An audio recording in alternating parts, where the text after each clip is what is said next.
हमने last class में एक तो ये वाला ग्राफ किया था कि effect of potential of plate A with respect to C, मतलब कैथोड प्लेट के रिस्पेक्ट में अगर हम एनोड प्लेट को पॉजिटिव पोटेंशियल देते हैं तो हमारी करंट जो है सर्किट में दैट विल इंक्रीज एंड फिर एक पर्टिकुलर वैल्यू के बाद जाके वो कांस्टेंट हो जाती है, that is called saturation current, क्योंकि उस वोल्टेज पे, एनोड पे जो वोल्टेज आपने दी है उस पे जितने भी इलेक्ट्रॉन्स सरफेस से निकल रहे हैं वो सब एनोड की प्लेट तक पहुंच जाते हैं, तो उससे ज्यादा आपका करंट इंक्रीज हो ही नहीं सकता चाहे आप पोटेंशियल को इंक्रीज कर दो तब भी।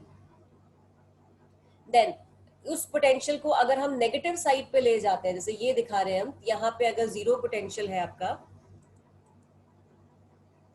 तो उसको हमने जीरो के बजाय ऑपोजिट डायरेक्शन में मतलब नेगेटिव पोटेंशियल देना शुरू कर दिया, तो अब वो इलेक्ट्रॉन्स को रिपेल करेगा और इलेक्ट्रॉन्स रिपेल होने शुरू होंगे तो धीरे धीरे करंट सर्किट में कम होनी शुरू हो जाएगी और एक पर्टिकुलर पोटेंशियल पे जाके जबकि आपकी प्लेट जो ए प्लेट है, एनोड प्लेट है, वो सभी इलेक्ट्रॉन्स को रोक देती है, then the current in circuit becomes zero and that minimum value of potential, negative potential is called cut off potential. Cut off potential का फॉर्मूला मैंने आपको बताया था, EV naught is equal to half mv square होता है, ठीक है। यहां से आप कट ऑफ पोटेंशियल इलेक्ट्रॉन्स के लिए निकाल सकते हो, राइट। यहां तक हम कर चुके थे। अब मैं नेक्स्ट पे आ रही हूँ, effect of frequency of the incident radiation. Okay, मतलब अगर हम जो लाइट है जिसको हम डाल रहे हैं सरफेस पे, उसकी फ्रीक्वेंसी चेंज करें, intensity same, frequency change. Okay, क्या आप में से मुझे कोई बताएगा what do you understand by intensity of light and what do you understand by frequency of light? Raise your hand those who know it, और जल्दी से।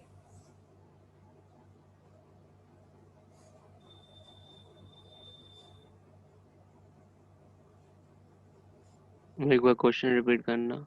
My question is, what do you understand by the intensity of light and what do you understand by the frequency of light?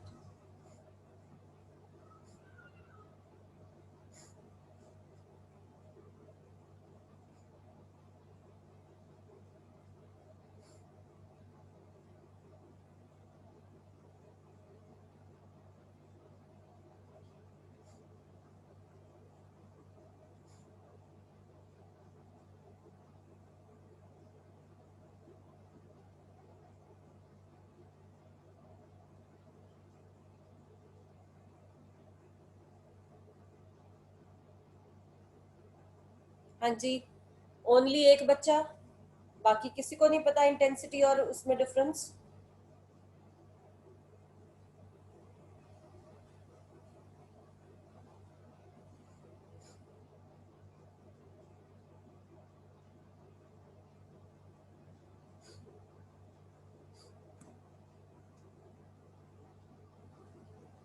Okay, प्रवर्तिका बताओ।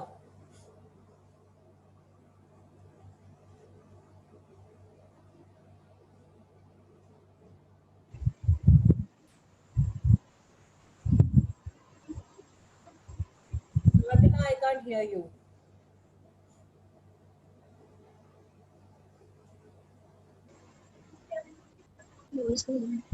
हाँ जी ma'am अब आ रही है प्रवर्तिका। Voice? Yes yes yes, बोलो। Ma'am number of waves जो per unit time मतलब किसी time interval पे जाती हैं वो फ्रीक्वेंसी होती है, एंड मेजर ऑफ वेवलेंथ। नहीं नहीं नहीं नहीं, क्या पढ़ रहे हो, क्या पढ़ रहे लाइक हो? ध्रुव, आपने भी गलत लिखा बेटा। तन्वी, तुमने भी गलत लिखा है। Intensity intensity of power light of light नहीं होती? नहीं, इंटेंसिटी पावर जो है ना, वो वर्ड एक्चुअली यहाँ डुअल नेचर में यूज नहीं होता, क्योंकि हम इस केस में लाइट को पार्टिकल की तरह अज्यूम करके इसको एक्सप्लेन कर रहे हैं, फोटो इलेक्ट्रिक इफेक्ट को, तो वहां पे पावर वर्ड जो है वो कोई सेंस नहीं रखता है। इंटेंसिटी का मतलब होता है number of photons that are falling on a surface per unit time. एक सेकंड में जो लाइट आपकी आ रही है उसके कितने फोटॉन्स सरफेस पे आते हैं. ओके इसको लिखो अभी नोटबुक में सब लोग अपनी, ऑल्दो तुम्हारे नोट्स में लिखा हुआ है मुझे मालूम है, फिर भी लिखो. Intensity means number of photons falling on the surface per unit time. ठीक है. And frequency होती है which gives you the energy of that photon. Okay, frequency light की जितनी ज्यादा होगी उसके photons उतनी ज्यादा energy के होंगे. अगर हमारी लाइट की frequency न्यू है then उस लाइट के photons की energy h न्यू होगी. Every photon will have h nu energy. Okay, so frequency related to energy, intensity related to number of photons. Clear?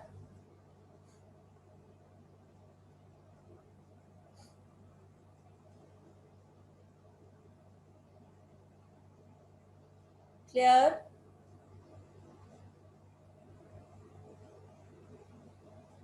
Yes ma'am. अब देखो हमने third जो ये ग्राफ डिस्कस करना है, that is effect of frequency of the incident radiation.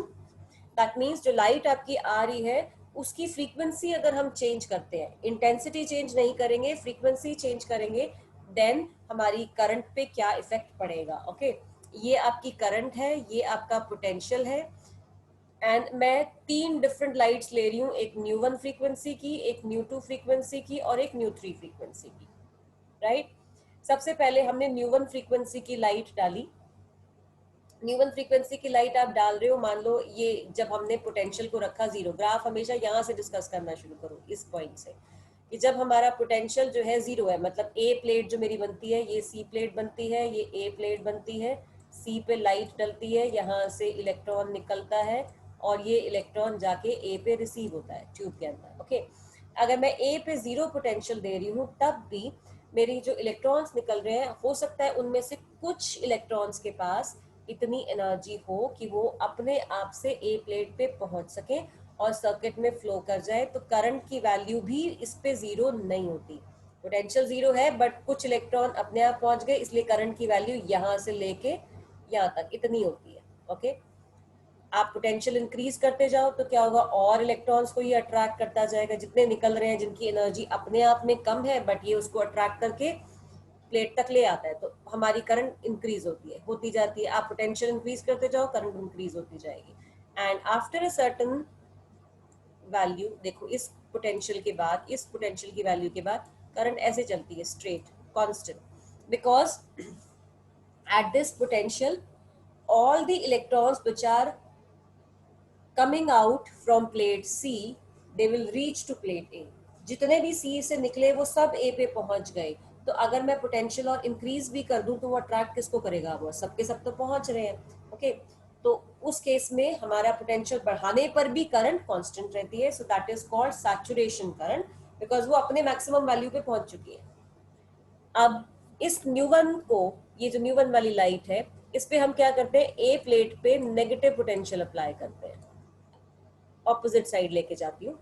तो क्या होगा, इलेक्ट्रॉन को रिपेल करना शुरू करेगा ये, तो हमारी करंट यहाँ से अब नीचे जानी शुरू हो जाती है.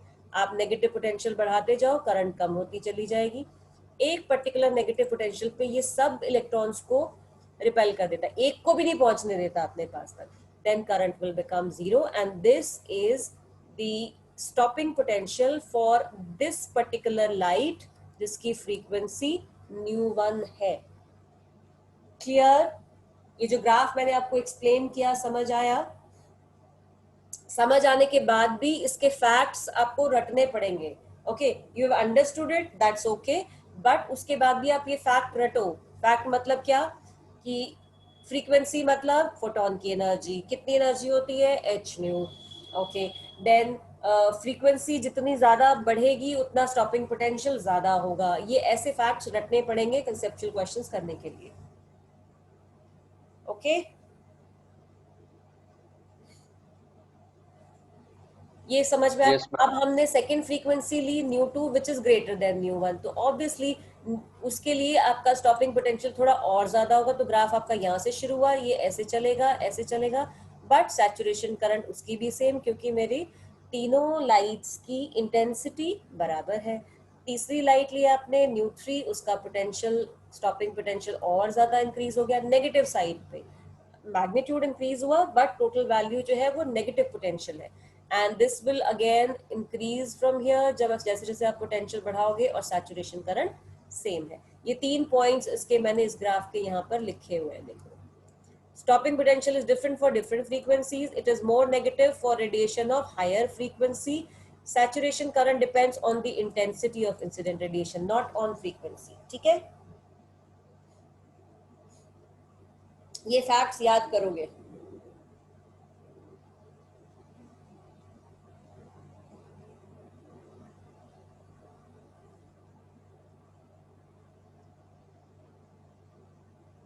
ओके,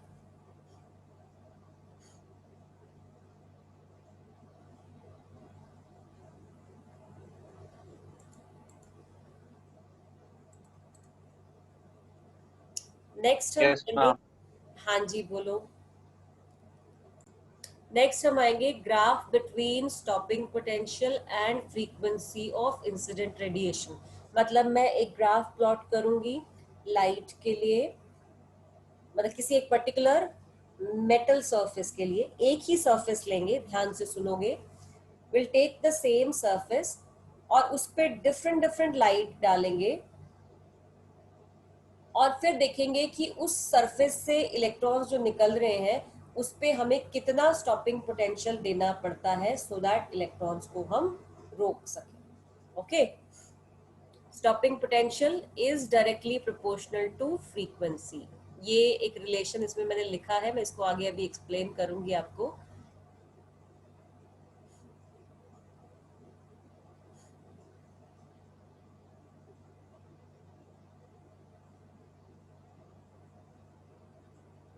ये है देखो ग्राफ,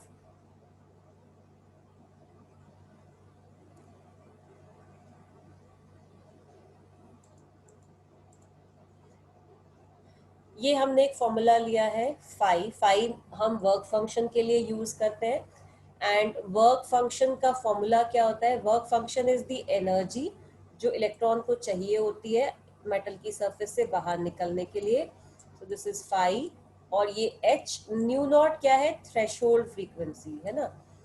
सो जितनी मिनिमम फ्रीक्वेंसी ऑफ लाइट चाहिए उसके कॉरेस्पॉन्डिंग जो एनर्जी होगी, that is the work function for metal surface. अब हमने क्या करना है, ये स्टॉपिंग पोटेंशियल है, ये फ्रीक्वेंसी है, दोनों के बीच में हम ग्राफ प्लॉट करते हैं, तो हमारे पास ये ग्राफ कैसा आएगा? Straight line. ओके, ये ग्राफ की शेप जो है वो कहाँ से आई हमारे पास? मैं एक मिनट आपको थोड़ा सा नीचे जाके पहले वही कराती हूँ, आइंस्टाइन इक्वेशन।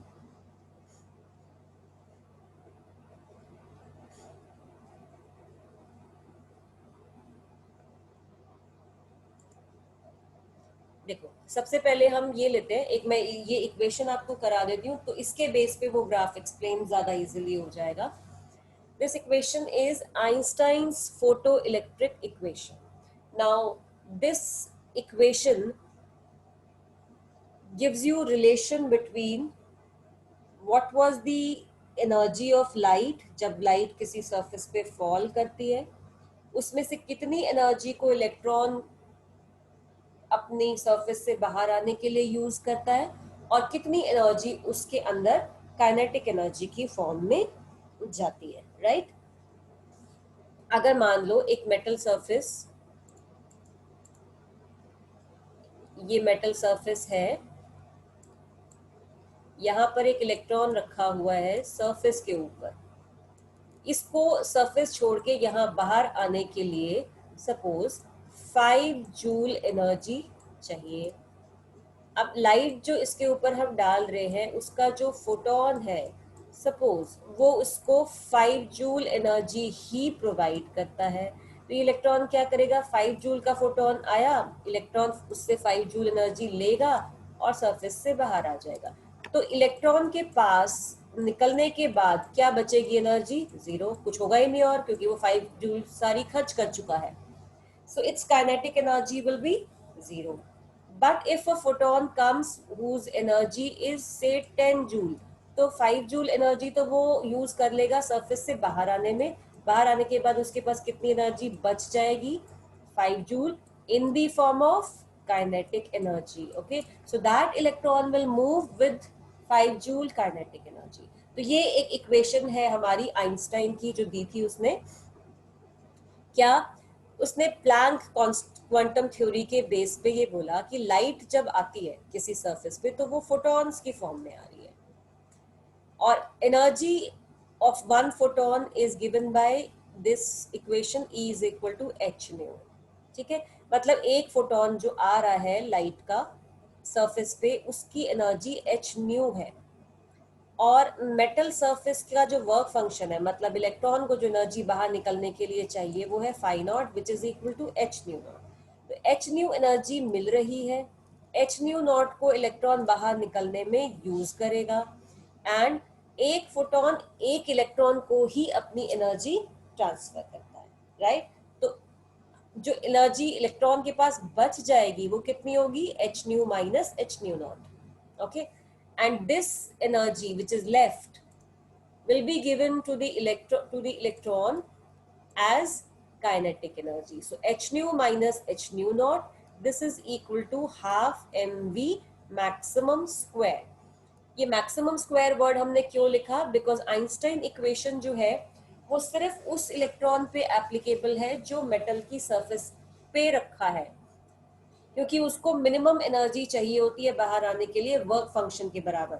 अगर कोई इलेक्ट्रॉन अंदर है, मेटल के अंदर है, सरफेस से अंदर है, तो उसको सिर्फ वर्क फंक्शन नहीं चाहिए होता एनर्जी, उसको वर्क फंक्शन से ज्यादा एनर्जी चाहिए होती है. ठीक है, सो ऐसे इलेक्ट्रॉन के लिए हम आइंस्टाइन रिलेशन यूज नहीं करते. We use it only for the surface electrons. Okay Harsh? Yes ma'am. हाँ, हम किसके लिए यूज करते हैं इसको? आइंस्टाइन रिलेशन कौन से इलेक्ट्रॉन्स के लिए यूज होता है? Photo electric. Photo electric. क्या मैंने अभी बोला है, जस्ट बोला है, तुम क्या सुन रहे हो फिर? आइंस्टाइन रिलेशन को हम किन इलेक्ट्रॉन्स के लिए यूज करते हैं? इसका मतलब तुम सुन ही नहीं रहे हो मेरे को.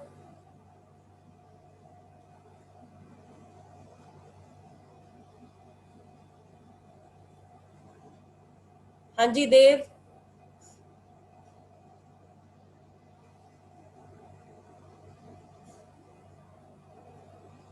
देव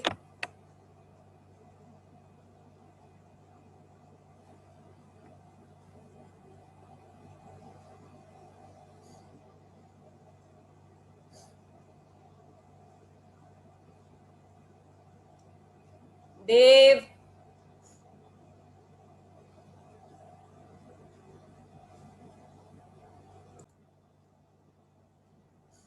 अब देखो, तो ये हमने इसलिए हमने यहाँ पे half M we maximum square लिखा है, बिकॉज जो इलेक्ट्रॉन सरफेस से बाहर आएगा उसकी काइनेटिक एनर्जी मैक्सिमम होगी. तो H nu minus H nu not is equal to half M we maximum square.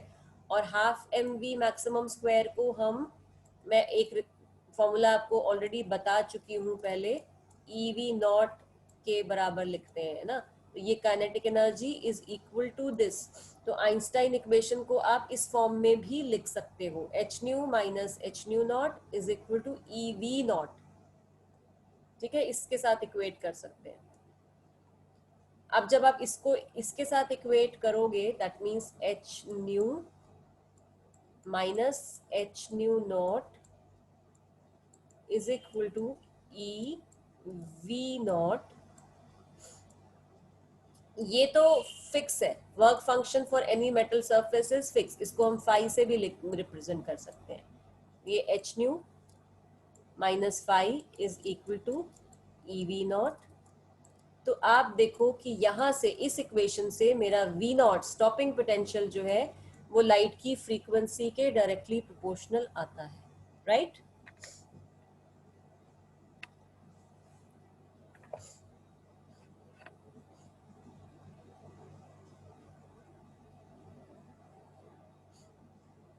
Clear? Okay, तो स्टॉपिंग पोटेंशियल और फ्रीक्वेंसी दोनों एक दूसरे के डायरेक्टली प्रोपोर्शनल है। तो इनके बीच में जब हम ग्राफ प्लॉट करते हैं तो कैसा होगा? ये आपने बनाया, ऐसे बनाया, इधर V नॉट स्टॉपिंग पोटेंशियल और इधर frequency. Okay, new is frequency, ये नेगेटिव साइड, ये नेगेटिव साइड, ये हमने बना दिया। तो अब यहाँ पे आप देखोगे कि अगर मैं न्यू को 0 कर दूं, न्यू को यहाँ ले जाऊं 0, इस इक्वेशन में देखो जरा एक बार ध्यान से, अगर हम न्यू को 0 रखते हैं, न्यू इज 0, तो उस केस में V नॉट की वैल्यू मेरे पास यहाँ पे क्या आएगी? -5। ओके, इसका मतलब ये जो 0 पोजीशन है यहाँ पे आपका ये V नॉट ये 0 से स्टार्ट नहीं होगा, ये कहाँ से स्टार्ट होगा? -5, है ना? ये नीचे चली जाएगी आपकी वैल्यू इधर।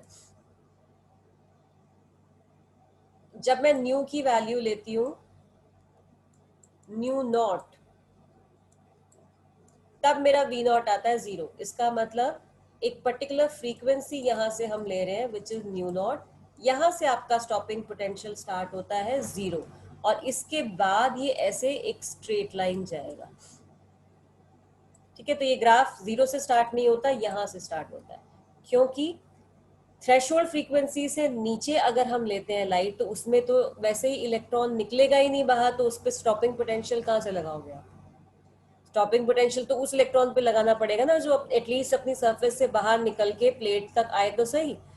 थ्रेशोल्ड से नीचे तो इलेक्ट्रॉन्स एमिट ही नहीं होंगे मेटल सरफेस से, सो थ्रेशोल्ड से नीचे कोई करंट नहीं होती, कोई स्टॉपिंग पोटेंशियल नहीं होगा। तो यहाँ से आपका स्टार्ट होगा, उसके बाद आप लाइट की फ्रीक्वेंसी इंक्रीज करते जाओ, लाइट की फ्रीक्वेंसी बढ़ेगी तो मेटल से जो इलेक्ट्रॉन निकलेंगे उनकी काइनेटिक एनर्जी भी बढ़ेगी, और उनको रोकने के लिए ज्यादा पोटेंशियल लगाना पड़ेगा। तो आपका ये ऐसे स्ट्रेट ग्राफ जाता है। Is that okay? ये क्लियर है या कोई डाउट?